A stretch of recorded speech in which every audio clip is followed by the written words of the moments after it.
100 పనులు ఉన్నాయనుకోండి, అవన్నీ పక్కకెట్టి భోజనం చేయాలి. కొట్టండి చప్పట్లు గట్టిగా. తర్వాత 1000 పనులు విడిచిపెట్టి స్నానం చేయాలట. మన శాస్త్రంలో ఉన్నది, మా భజన పనులు చెప్పేది కాదు. ఎన్ని పనులు? కొట్టండమ్మా చప్పట్లు. 1000 పనులు విడిచిపెట్టి స్నానం చేయాలి. స్నానానికి అంత ప్రాధాన్యత ఉన్నది. 100 పనులు విడిచిపెట్టి భోజనం చేయాలి, 1000 పనులు విడిచిపెట్టి స్నానం చేయాలి. 100, 1000 అయిన తర్వాత ఏముంది అమ్మా? వేరే వాళ్ళ దగ్గర మాట్లాడుకున్న తర్వాత మాట్లాడదాం. 1,00,000 పనులు విడిచిపెట్టి కూడా ఒక పని చేయాలట. అమ్మా అన్ని పనులు ఉంటాయా? 1,00,000 పనులు ఉంటాయి.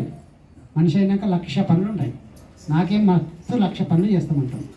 ఆ 1,00,000 పనులు విడిచిపెట్టి ఇగో మా భజన పనులు చేసే భజన చేయాలట. కొట్టని గట్టిగా. 100, 1000, 1,00,000. ఆ తర్వాత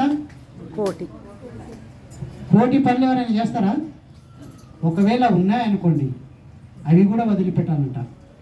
1,00,000 పనులు విడిచిపెట్టి ధ్యానం చేయాలట. ఏం చేయాలి?